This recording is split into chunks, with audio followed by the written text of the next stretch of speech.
சேலம் கூலமேட்டில் ஜல்லிக்கட்டுக்கான ஏற்பாடுகள் மும்முரமாக நடைபெற்று வரும் சூழலில் மாடுபிடி வீரர்களுடன் நமது செய்தியாளர் ரியாஸ் நடத்திய கலந்துரையாடலை இப்போது பார்க்கலாம். ஆண்டு இந்த பகுதியில் ஜல்லிக்கட்டு நடத்தாதால இந்த கிராம மக்கள் கடும் வருத்தம் அடைஞ்சாங்க. இந்த ஆண்டு இந்த ஜல்லிக்கட்டு நடத்துவதற்கான ஏற்பாடுகள் தற்போது முழு வீச்சு நடைபெற்று வந்துட்டு இருக்கு. அது மட்டும் இல்லாமல் இந்த பகுதியில் இருக்கிற மாடுபிடி வீரர்களும் காலை வளர்ப்போடும் மிக மகிழ்ச்சி அடைஞ்சிருக்காங்க. இது குறித்து பேசுவதற்காக மாடுபிடி வீரர்கள் நம்மிடையே இருக்கா அப்படி பேசலாம். சார், இந்த இடத்துல இப்போ எந்த மாதிரி ஏற்பாடுகள்லாம் பண்ணி வச்சிருக்காங்க? இப்போ உங்களுக்கு அனுமதி கிடைச்சிருக்கு, அது எப்படி ஃபீல் பண்றீங்க நீங்க? சந்தோஷமா இருக்குங்க சார், ரொம்ப சந்தோஷமா இருக்கு. பர்மிஷன் கிடைச்சிருக்கு, அதுக்கான முன்னேற்பாடு எல்லாம் பண்ணிக்கிறோம்.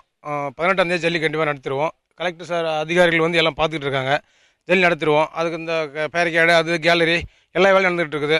பணம் வச்சுக்கிட்டு எல்லாம் நீட்டாக பண்ணிட்டு இருக்கிறோங்க.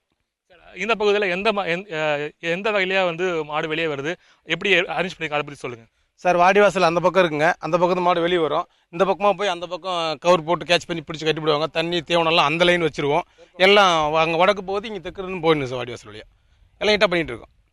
உங்களுக்கு அரசு அதிகாரிகள் என்ன மாதிரியான விதிமுறைகள்லாம் விதிச்சிருக்காங்க, அதை பற்றி சொல்லுங்கள். அது இந்த அனிமல் வில்போர்ட்லேருந்து பாதுகாப்பு, செக்கப்பு, டாக்டரு, இந்த போலீஸ் துறை எல்லா துறையிலும் சொல்லியிருக்காங்க. அரசியல் சொல்கிறது எல்லாம் நாங்கள் அந்த நிபந்தனை கட்டுப்போட்டு எல்லாம் செஞ்சுட்டு இருக்கிறோம். அவங்களே பார்த்துட்டு பரவாயில்ல, நல்லா பண்ணுறீங்க, உச்சநீதிமன்ற வழிகாட்டின்படி நாங்கள்லாம் நீட்டாக பண்ணிட்டு இருக்கிறோம். அவங்களே பாராட்டுறீங்க, பரவாயில்ல, நல்லா பண்ணிட்டு இருக்கீங்க, நீட்டாக பண்ணுங்க, குறுகிய காலம் தான் இருக்குது, சீக்கிரம் பண்ணி முடிச்சிருங்க, உங்களுக்கு கன்ஃபார்ம் ஆகிடும் அப்படின்னு சொல்லிட்டு இருக்காங்க. சந்தோஷம் செஞ்சுட்டு இருக்கோம். உங்களுடைய காளைகளை எந்த அளவுக்கு இப்போ தயார்படுத்தி வச்சிருக்கீங்க? காலை முழு மூச்சா நல்லா பவராக பண்ணி வச்சுருக்கிறோம். ஒரு 2 மாதத்து அளவுலேயே ட்ரைனிங் கொடுத்து, நீச்சல் பயிற்சி, பருத்தி கொட்டை, புண்ணாக்கு, தீவனமான தானிய வகையாக தீவனம் கொடுத்து நல்லா ஆரோக்கியமாக வச்சுக்கிறோம். தயார் நிலையில் காலை இருக்குது. ஜல்லிக்கட்டை ரொம்ப எதிர்பார்த்து ஆரோக்கியம் நடந்துகிட்டு இருக்கு, நல்லா இருக்குது. இதில் கலந்துக்கிறதுக்காக எங்கெந்தெல்லாம் வீரர்கள் வருவாங்க, எங்கெந்தெல்லாம் காளைகள் வரும், அவங்களுக்கான பரிசுகள் என்னென்ன வச்சுருக்கீங்க நீங்கள்? சார், ஸ்டேட் லெவலில் வருவாங்க வீரர்கள்லாம். ஒரு 7-8 மாவட்டத்திலேருந்து மாடு கலந்துக்கு வரும். பரிசுகள் டிராவு, பீரோ, அந்த தங்க காசு, வெள்ளி காசு, இது மாதிரிலாம் போடுவாங்க.